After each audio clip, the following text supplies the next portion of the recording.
For the friends and family members of victims in unsolved mysteries, the pain of losing their loved one never goes away.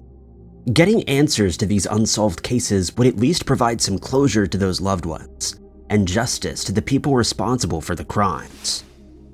Number 5. For more than 25 years, the family of Guy Heever has been leading the investigation into his unexplained disappearance and calling for the government's help in solving this strange mystery. Guy was a soldier in the Israeli army in 1997. He was 20 years old, in contact with his family, and based in Golan Heights. There were a few issues for Guy. He had a number of minor infractions, and in August of 1997, was awaiting a disciplinary hearing for missing a unit social event. When he vanished on August 17th of that year, the Army initially believed he had simply gone AWOL. As time wore on, it became clear that this was a missing person case. The day before his disappearance, Guy had spent time with his family. Nothing seemed out of the ordinary. There were no alarms when he left the base the following day.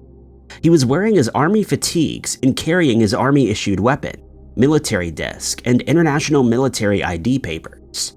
He was apparently on his way home, but he would never make it there. Later that day, a witness reported seeing Guy a kilometer away from the Syrian border. He was apparently walking towards the border. Every year since his disappearance, the Army has conducted searches of the Golan Heights area, believing something happened to him close to home. A few bone fragments have been located, but all were proven to have not come from Guy. His weapon, belongings, and dog tags have also never been found. Dive teams have also searched the local reservoirs without any success. Guy's mother, Rena, and the rest of his family believe that he is still alive somewhere, possibly being held captive in Syria. This seemed to have been proven, at least to his family, in 2005, when a German woman was arrested in Syria. The woman claimed that during her interrogation she met Guy. It was only after her release, when she saw a photo of the missing soldier, that she realized who he was. She contacted Guy's family, stating she was 90% sure it was him. Over the years, Rena Heever has petitioned the Israeli government to do more to try to locate their missing loved one. So far, there have been no confirmations from the Syrian government that Guy is actually imprisoned there.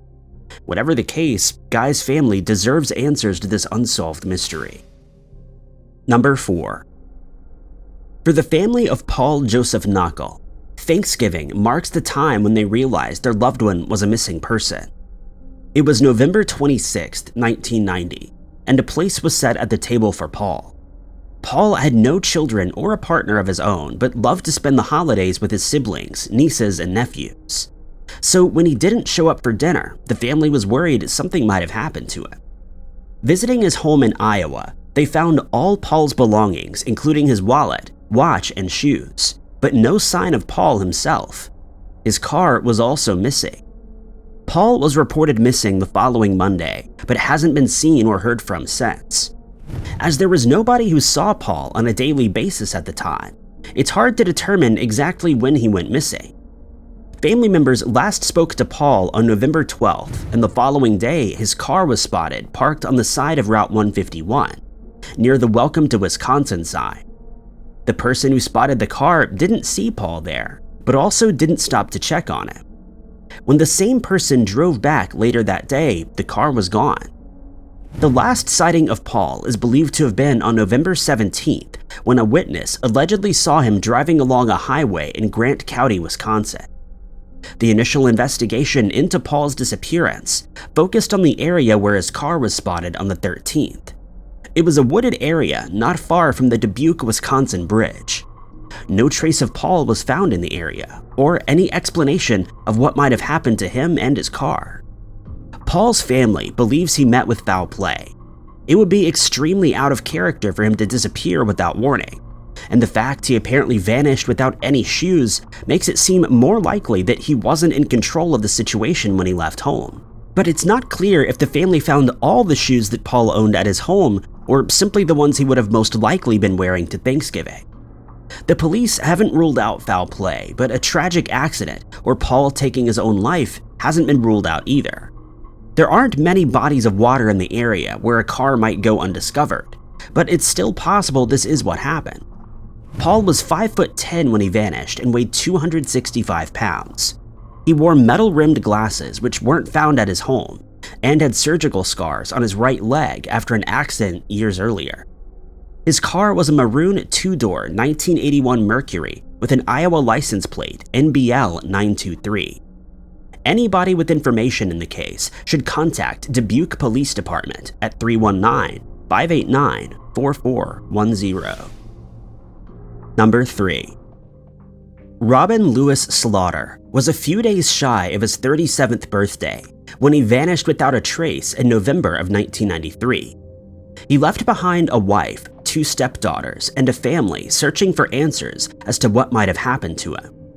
Robin was described as a reliable and dependable family man. According to his sister, there were only a handful of places he would ever go, which included the homes of his immediate relatives, church, and work. He had worked the same job for 16 years and had never had any issues there.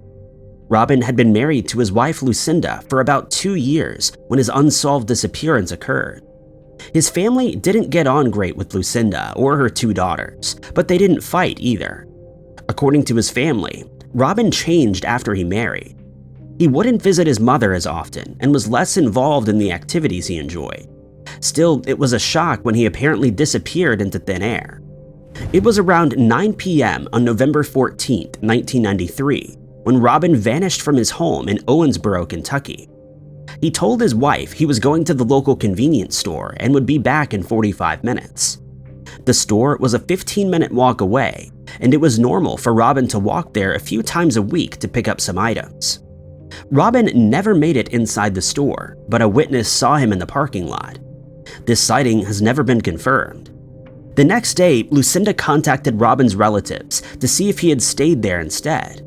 When she discovered nobody had heard from him, he was reported as a missing person. At first, Robin's family believed his disappearance may have simply been the result of an argument between him and Lucinda, but they didn't believe he would willingly choose to get in touch with them. It was extremely out of the ordinary for him to not show up to work. Years after Robin's disappearance, the home he shared with Lucinda was searched by police. The backyard was dug up after dogs picked up a scent, but nothing was discovered. Inside, the door to a closet was taken for testing, but police found no evidence that a crime had taken place inside the home. The cause of Robin's disappearance remains unknown, but police do not believe he would have voluntarily disappeared. Robin is described as an African-American man, 5'7" tall, and weighing 130 pounds when he vanished. He was last seen wearing a short-sleeved gray sports top, a gray and black sweater, blue jeans, and white sneakers. Anybody with information can contact Owensboro Police Department at 270-687-8888. Number 2. Antarctica is one of the last places anybody would expect a crime to be committed, in part due to the lack of people there. But in May of 2000, a researcher at the Amundsen Scott Station lost his life and may have been the victim of an unsolved crime. Rodney Marks was an Australian astrophysicist, described by a coworker as a brilliant, witty, steady sort of person who drank to excess on occasion. The 1999 to 2000 season was his second season in the Antarctic base, located at the geographic South Pole. He had previously worked there during the winter of 1997 and 1998. The isolation and conditions provided a challenge, as they do to all scientists stationed at the base, but Rodney didn't seem to have any issues with them. He actually seemed to be thriving during his second visit. Rodney started a relationship with another one of the scientists, and within months they were engaged. His work meant he was out of the base for much of the day, traveling half a mile to an observatory. When he was at the base, he was sociable, playing games with the other workers and teaching an astronomy class in the evenings. He apparently had no known enemies. On May 11, 2000, Rodney returned to the main station and complained of stomach pains. He visited the doctor 3 times. At first, the pains were diagnosed as likely being from anxiety or alcohol withdrawal. Rodney was a heavy drinker and may have been using alcohol to self-medicate his Tourette's syndrome, but the pain only continued. The doctor then prescribed antipsychotic drugs, which sedated Rodney, and he wouldn't wake up. At first, his passing was ruled as caused by natural causes. An autopsy couldn't take place at the base, and it would be months before his body could be flown to New Zealand. In that time, his personal items were removed and some were thrown away. It was a shock to everyone when a coroner discovered his passing hadn't been due to natural causes at all. Rodney had passed away due to methanol poisoning.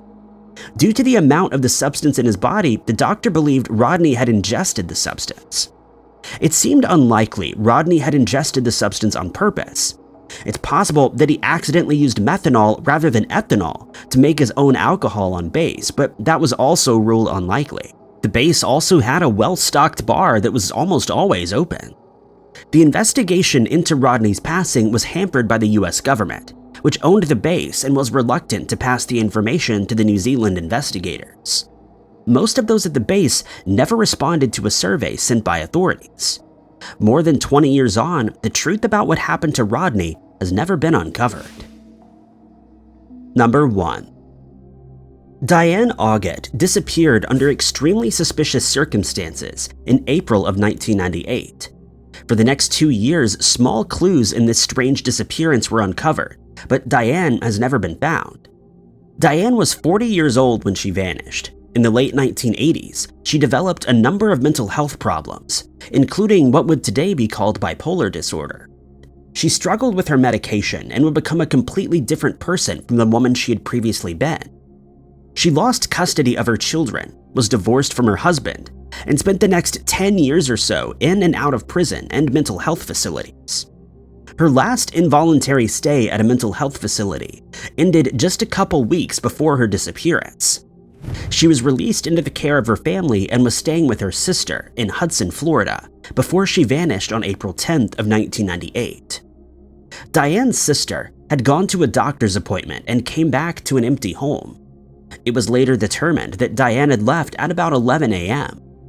It wasn't unusual for Diane to disappear for short periods of time. Her family would search the locations where she would typically visit. They uncovered that Diane had spent much of the day at the Hayloft Tavern before being kicked out for being too drunk, but where she went from there was unclear.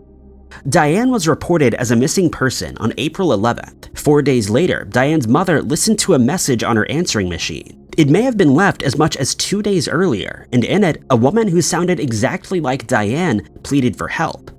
There was the sound of the phone being pulled away, and a man could be heard saying, "Give me that."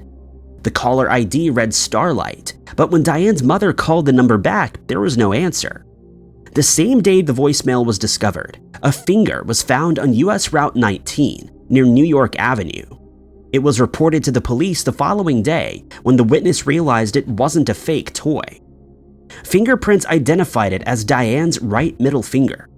Another witness later told police he'd seen Diane walking down the same street on April 11th, 24 hours after she was last seen. It's not clear if this came out before or after the news of the finger was made public. Another strange discovery came on April 18th, when a bag of Diane's neatly folded clothes was found in an outdoor freezer behind a convenience store. It's not known if they were put there before or after Diane vanished, or if they had anything to do with her disappearance. The last clue to this strange mystery came more than 2 years after Diane vanished. On November 24th, an article was published in the local paper discussing Diane's case. The next day, a plastic bag was found at a Circle K, frequented by Diane's family. It had the name Diane written on it in black marker and contained items Diane would have had with her when she vanished, including the same toothpaste issued by the mental health facility Diane had been released from. CCTV could not determine who had left the bag there. Since then, the case has remained cold.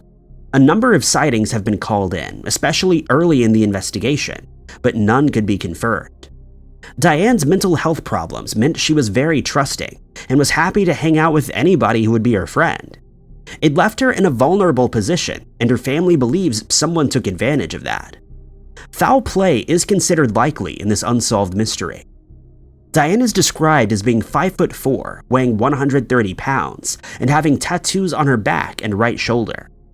Pasco County Sheriff's Office is the investigating agency and can be contacted at 800-854-2862. Thank you guys so much for watching. If you liked this video, be sure to hit that like button. Also, don't forget to subscribe and click that notification bell to keep up to date with all of our future uploads. But my name is Ty Knotts, and I'll catch you guys in the next video.